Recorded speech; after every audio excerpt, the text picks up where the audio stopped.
Welcome to the Heart and Soul Wellness Podcast, where we inspire women by teaching applicable skills and tools and assisting them with connecting with one another, healing, and aspiring to their highest selves so they can reach their full potential.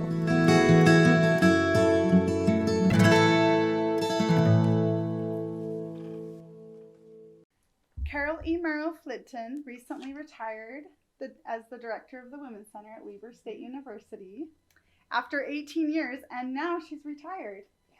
She focuses on teaching classical and impressionist art. She is an award-winning artist with paintings in business and homes throughout the United States. She is the owner of the Merrill Academy of Fine Arts in Syracuse, Utah.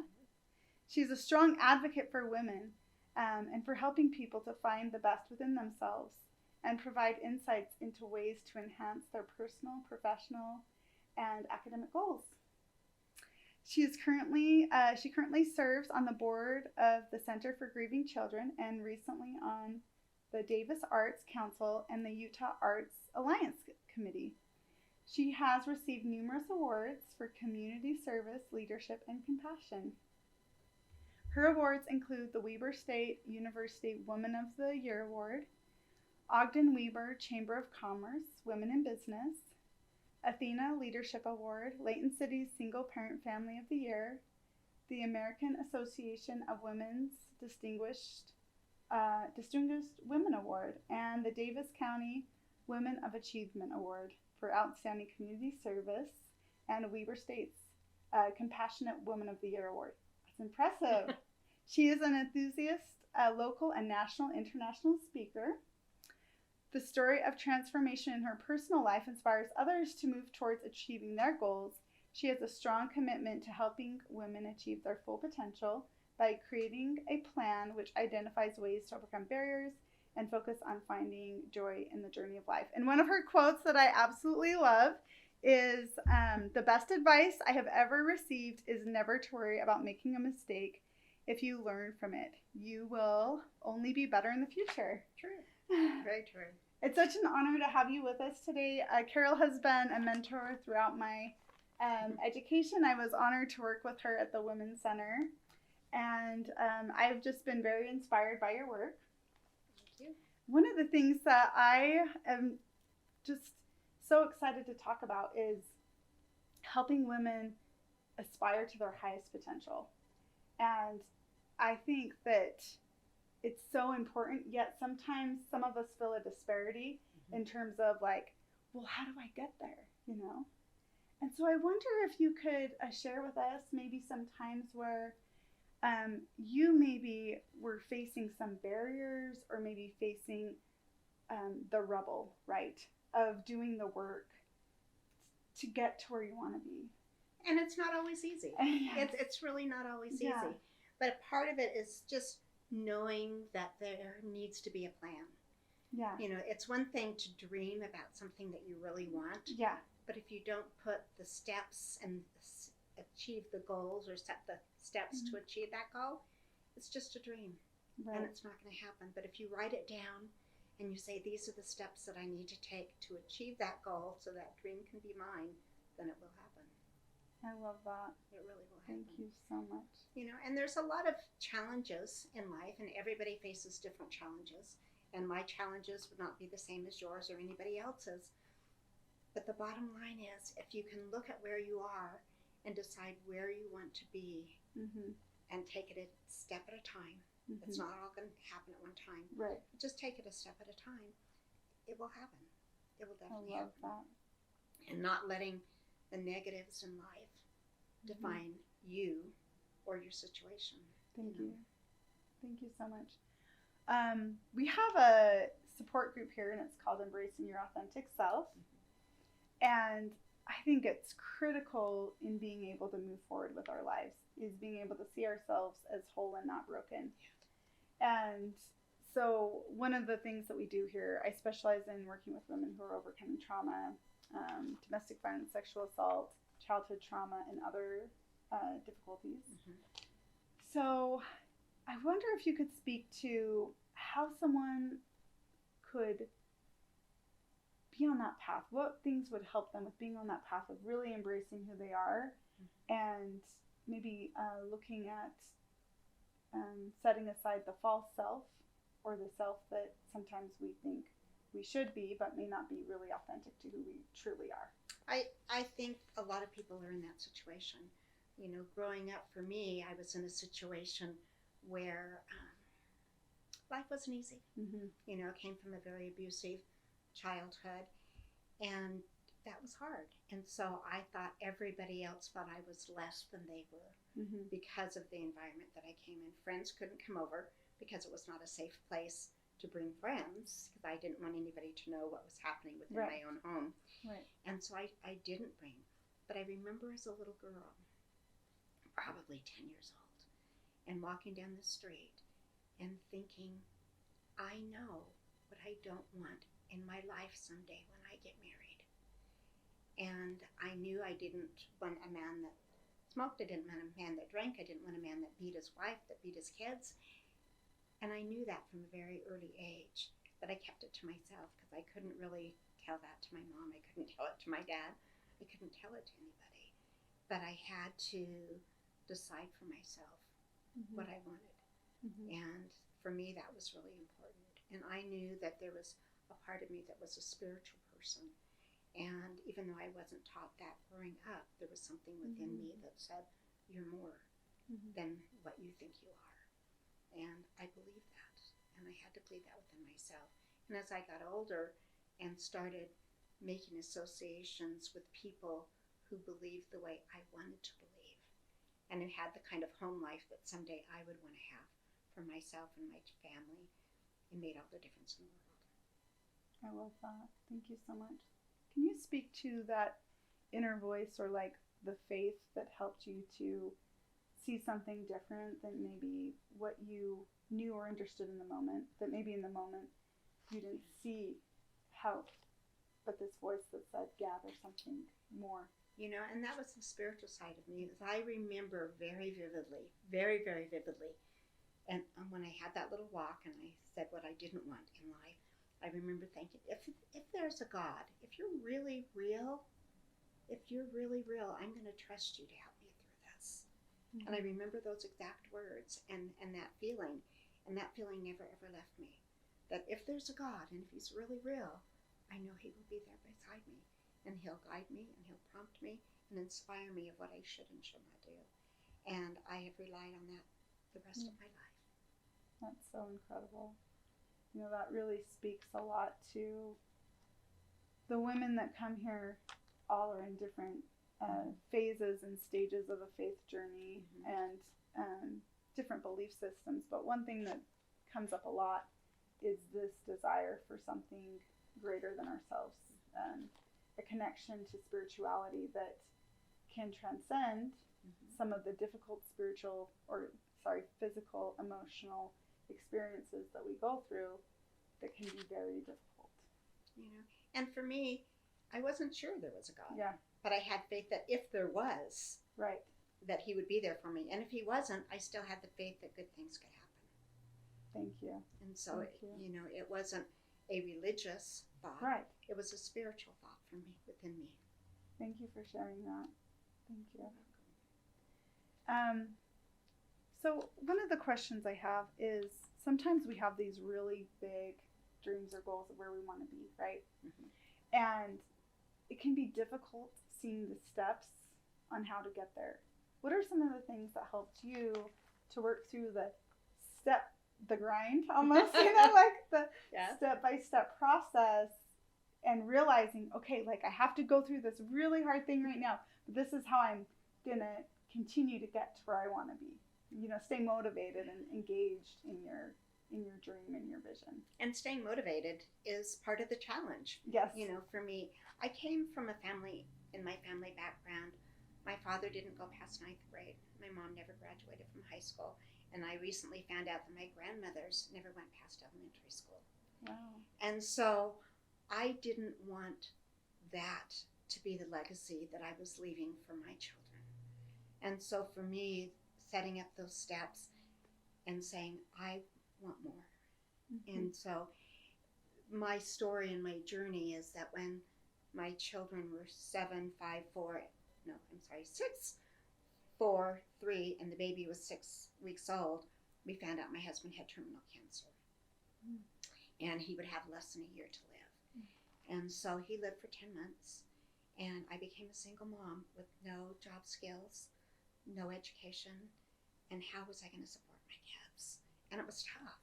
And going through that grief process at the same time, trying to help my children and facing those challenges, what did I want to do? How could I make it different? And I wanted a new legacy for my children than what my family had left for me. And so I made a 5-year plan, and I wrote down that I was going to try to work and stay with my kids for that first year, and then I was going to really focus in on getting an education. And the day that I graduated with my bachelor's degree, I was in awe that I had actually done this, raised my children, and still had them actively involved in the things that were important to them. And I had a professor who said to me, "Where are you going for your master's degree?" I said, "I'm not. I'm a single mom. I have to get a job." And she said, "No, Carol, where are you going for your master's?" And I said, "I'm really not going to do that right now. Maybe someday." And she goes, "No, Carol, you need to do that right now. I will fail you in my class, and you will not graduate with your bachelor's unless I have an application for a master's program on my desk by Friday." And I believed her. And I honestly believed her. And I thought, okay. So I filled out the application for the University of Utah, put it on her desk, and said, "Now I deserve my A's and I deserve to graduate." She goes, "You will." What I didn't know is that she saw something in me that I didn't see in myself. And I just saw me as somebody who got a degree, and now I was as good as everybody else. And the reality is, getting a degree doesn't make you better than anybody else or as good as. It just is fulfilling within yourself. And so fast forward 2 months, I got a letter from the University of Utah and accepting me into their master's program with a full ride scholarship. How do you say no? And so here was a woman who saw something in me that I didn't see in myself, because I thought, before I had a bachelor's degree, I thought, wow, people who have a bachelor's degree, they're really smart. And then you get your master's degree, or you don't have a master's, and you think people with a master's degree are really smart. And then you think, no, they just have more school when you get yours. And then you think, people with a PhD, wow, they're really smart. No, they're just more educated, because intelligence is different than being educated. And there's a lot of people with no college education who are incredibly intelligent, and so finding that within yourself. And believing in yourself that you're smart, you're wise, is a better gift than a piece of paper that says you took classes. Thank you. And that means so much, because sometimes, I'll speak to both, we can hide behind whatever our title is, but not really be connected to ourselves. But the piece that you're talking about is someone who saw something great within you, more than just a piece of paper, right? Like, saw that you had real potential to offer the world. And through that, it sounds like that's one of the things that kept you moving forward, is that belief and knowledge. It really did, and it helped me to look at other people that same way. What can I see in them that they don't yet see in themselves? And so helping to motivate them and to inspire them and to help them see in themselves something greater than what they saw in the mirror. It's so beautiful. It's incredible, because no matter where we're at in our journey, we can change the way we're choosing to look at ourselves. And, at one point in my life, I realized the people around me that were my mentors, incredible people that I have a lot of admiration and respect for, I also realized were people who went through some similar challenges to what I went through as well. And it's part of that process. For me, it's just the willingness to do the work, which isn't easy, but just the continual perseverance of moving forward day by day. Very true. Yeah. Very true. So what are some of the things that can help inspire us to move forward through the work, through the difficult moments? Because they really bring so much richness and value to our lives. as we're willing to do the work and as we're willing to move forward? I think it's different for everybody. Yeah. I think it's very different. For me, what inspired me most was that I had children, and I wanted them to be more than what they thought they could be. And it was challenging sometimes, because when I was growing up, I was told the most important thing is just grow up, be a wife and a mom. Well, that's wonderful and that's beautiful, but I was never encouraged to be anything more than just that. And so I blackmailed my daughters. Right. and I did. Right. And I said, someday you're going to want to get married. Yeah. And that's going to be wonderful for you, and I'm really excited, and you'll be great wives and great moms. But when you get married, you're going to want a nice wedding reception. And if you don't have a college degree in your hand, I'll give you $400. And you can plan your wedding. Yeah. If you have a degree in your hand, I'll give you whatever I can do for you. Yeah. And very proud of my children, because my oldest daughter is the executive director of the CTE, the Certified Technical Education Program, Awesome. for her entire district in Lubbock, Texas. My other daughter is a financial analyst and very successful in what she's done. And I think my oldest son is a PhD psychologist. So that, and my other son is director of a security firm. So that cycle of undereducation is broken. And I see it in their children as they're preparing their children to move forward and to get ready for school. And I think it's different. Those challenges that you have and those struggles, and how do you create that incentive? Because it has to be internalized. You know, if it's just on the surface, it doesn't become as much of a part of you. But if you get excited and you look for the positive in some of the negative situations, and I have a philosophy that if something bad happens in your life, if you fast forward a year from now and you can look back on that year and you can laugh about it or smile about it, Right.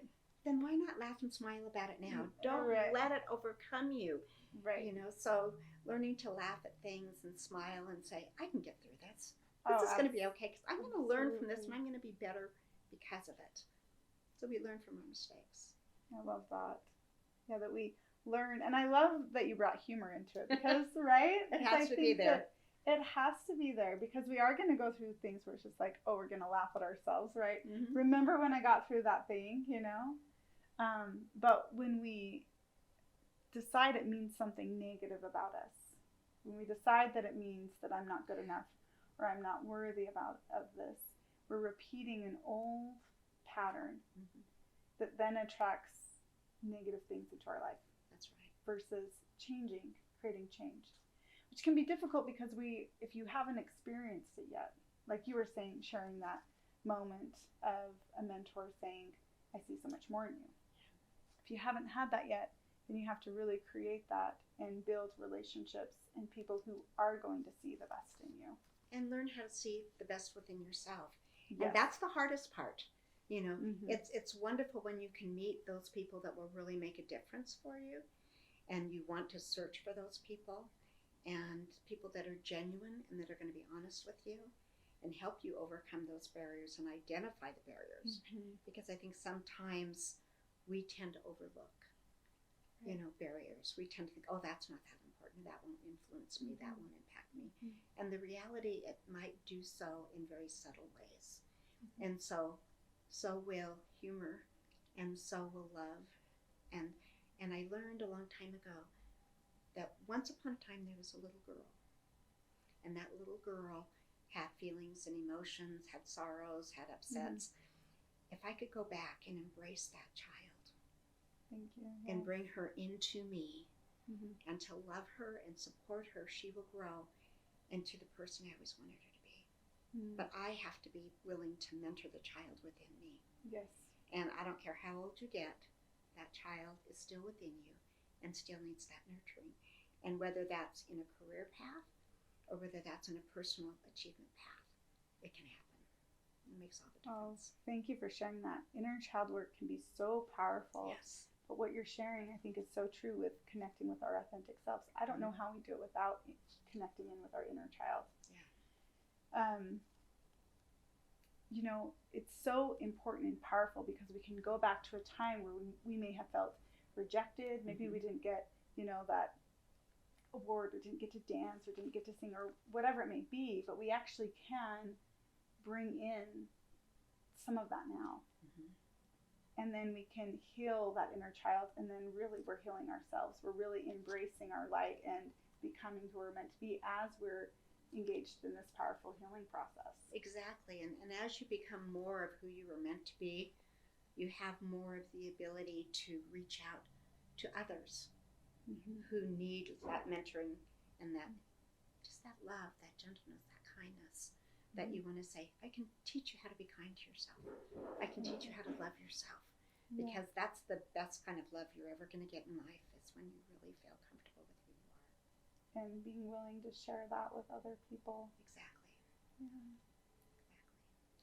So when you go through this process and you find yourself engaged in a cause, you find yourself engaged in, you know, you've done incredible work with single mothers and a lot of different work in the community. What are some ways that you can, let me think how I want to say this. What are some ways that you can connect with what you're really passionate about, or what you're really inspired to do, so that you can make a difference? Oh, I'm really glad you asked that, because I've had something going on for the last several years. I feel like there was a time in my career at the university that I was told that somebody would pay for my PhD if I would go. They'd pay for 50% of it, I should say. And I was really thinking, great, oh, that would be great. Somebody could call me Dr. Merrill. And then I realized that wasn't important to me. I didn't need somebody to call me Dr. Merrill. I would rather spend my time and energy doing what I was equally as passionate to do, and that was my art. And so I would spend my extra time and money traveling throughout the United States and Europe, taking art workshops and classes. So what I do now, in addition to teaching art, is I make large paintings. You know, we're talking 3 foot by 4 foot, large paintings of very peaceful environments. Then I donate those to the fire departments and police departments in Davis County. Oh, that's awesome. That's my passion. And I've done that with hospitals and with Huntsman Cancer Institute. To me, that's giving back. That's saying, yes, I could sell them. Yes, I'm in galleries, but that's not as important to me. Okay, so tell me a little bit more about what advice you might have for a single mom that's looking to make her next step and trying to figure out how to be prepared financially, emotionally, spiritually, to make the next steps of, you know, going on that path and taking the next step to become who she wants to be. And every step is different, you know, because we don't know whether we're going to take the steps to the left or to the right or straight ahead. But preparing yourself for the next step, I think it comes with being emotionally prepared, being physically prepared, being financially prepared, and being spiritually prepared. And each of those steps are a little bit different. And trusting, I think that's the big part. Trusting your intuition, trusting those feelings that come to you, because they come to you for a reason. And if you can learn to trust, if you have that little voice that says, you need to start saving more money, you need to be kinder to your neighbor, you need to be less critical of yourself. And that's a big part, is as a single mom, we tend to be critical of what we do and what we don't do, what we get done, what we don't get done.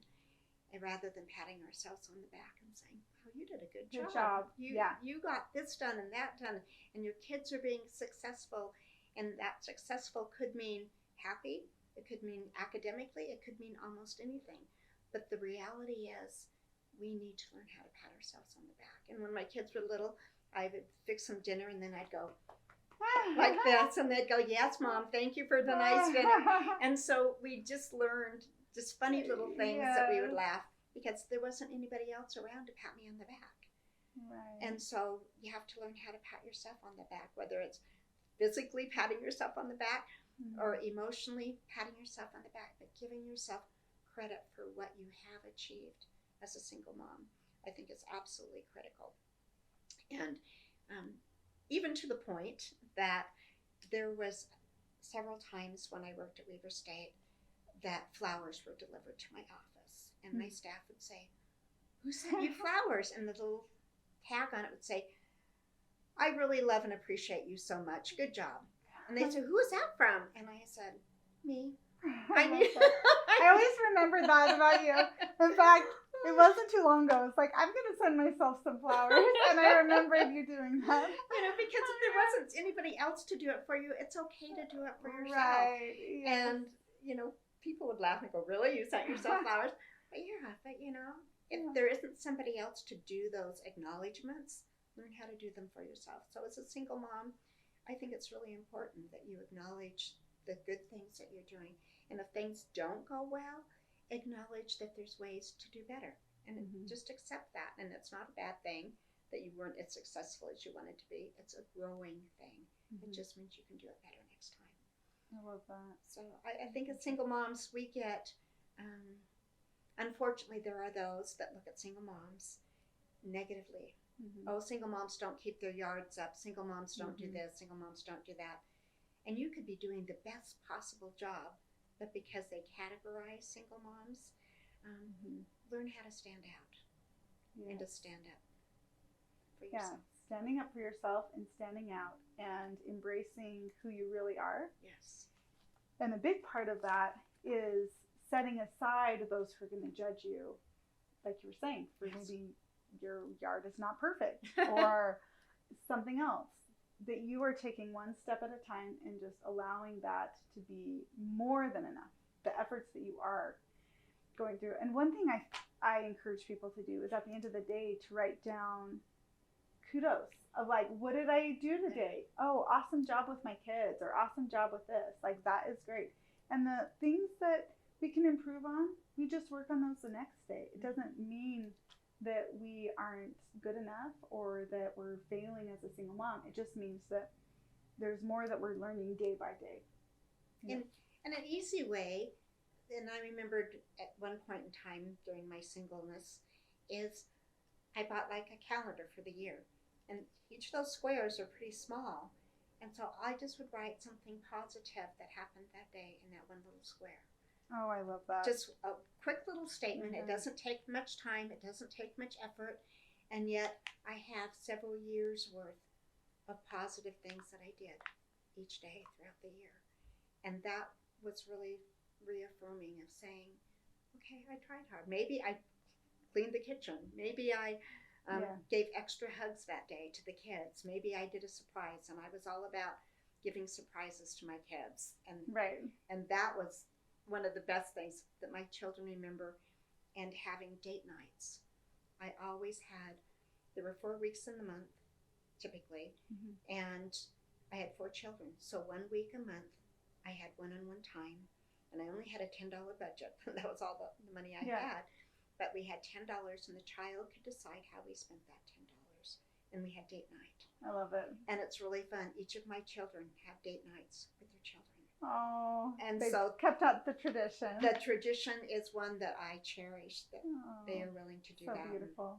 I love that. And it's really, really fun. So that's so much fun. It's the joy of being a single mom. Instead of looking at it's so hard to be a single mom. It's so hard, and it's so depressing, and it's so discouraging. No, it's a blessing. It is. And it's a joy, because never will you have as much time to spend with your children uninterrupted than when you are a single mom. And it doesn't mean that having somebody else in your life doesn't bring joy and beauty. For me, I'm grateful that I waited till my kids were raised to remarry. Yeah. And my husband and I laugh every single day, and I have a beautiful relationship with his kids. He has a beautiful relationship with my kids. They have a great relationship with each other. And that doesn't happen in every situation. But I think our positive attitudes towards each other, as well as towards our children, makes all the difference in the world. Oh, absolutely. All the difference in the world. And we laugh every day. I love that. I love that. So beautiful. One thing I wanted to ask you, because there's a lot of research and science behind when women are healing from trauma to engage in art and to engage in dance, yoga, something that gets the body moving is really positive to helping with releasing trauma from the body. Yes. So for someone who is like, well, I'm not an artist, right? And hasn't had maybe previous training experience, but they want to start engaging in just some new ways to reconnect with themselves, like dance, yoga, art. What would you recommend as an artist, like a place for them to start? You know, I love music, but I'm horrible at it. I can't carry a note in a handbag. You know, it's just, but it's one of those things to find something that you can do for yourself. And for me, something I've done for many, many years, I love photography. And so, but I make note cards of my favorite photographs. And then I try to spend, I'd say 5 minutes a day. That's all. 5 minutes a day sending a note to somebody else that would make a difference. And that lifts me. And I don't care if they respond. That doesn't matter. I don't care about that. I care that somebody needed a positive thought, a positive quote. Sometimes it's just a quote, and sometimes it's something that I noticed about them or a member of their family. Who doesn't appreciate, getting something positive? And so looking at what you love, finding out what makes you smile. Maybe it's music, maybe it's art, maybe it's reading, maybe it's yoga. I've started yoga and art, and those are two things that I do. Am I going to take a piano lesson? Probably not. Because I don't have a piano, but finding something that fills your soul and finding something that makes you smile, that makes you happy. And it might be just jumping in your car and taking a drive and being gone. My kids knew that there were times that I would just jump in the car and they knew I was going to be gone for an hour or two. But that filled my soul to take a drive up through the mountains and just see the beauty of nature.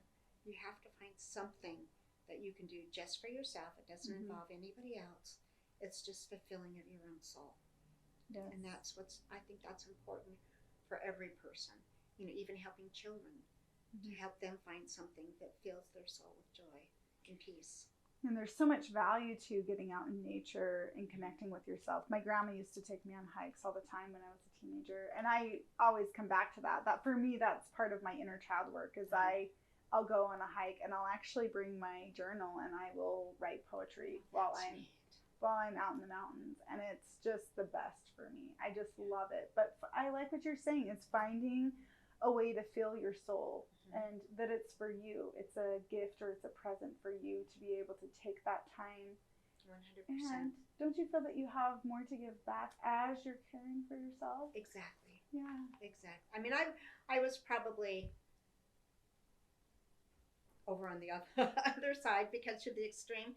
But even there were times during when I was getting ready to do Christmas shopping, is I would hire an older babysitter that would stay with my kids for the night, and I would get a hotel room all by myself, do my Christmas shopping and stay that night just alone, to have peace and calm, to have quiet, to rejuvenate myself, and then to go back home, because they were stressful. Christmas is a stressful time sometimes, but it was just a time to reconnect and to have some calm, and then to go back to family. So you have to take care of yourself. If I had any advice to single moms, it truly would be, make sure you find moments in time that are just for you. I love that. Because that's important. Thank you so much. And what I might add with some of the messages you've already shared is to set aside what others' expectations are. Absolutely. And really learn to be okay with who you are and just step into that one day at a time and letting go of the perfectionism and the sometimes what we feel like we have to be to make everybody else happy. Because what I find is that when we can integrate ourselves physically, emotionally, spiritually, and become a whole self, that's through just really authentically loving ourselves. And that part is the most important part, Sarah, of everything. It's loving ourselves for who we are, and not for what somebody else wants us to be, not for what somebody else expects us to be. But can we have our own expectations of loving that child within, and truly giving the best to yourself, we're not second best. That's right. We're the best. Thank you, Carol. It's been such an honor to be with you, and I appreciate you coming and spending some time with us today. It's been a joy. Sarah, it's been a joy. Thank you. Thank you. Thank you for listening to the Heart and Soul Wellness podcast with your host, Sarah Carter. Make sure to like and subscribe, and if you have any thoughts about what we talked about today, leave a comment. Also, you can find us at heartandsoulwellness.org and on Facebook and Instagram. Join us again as we continue to help women heal, connect, and aspire to their true and authentic selves.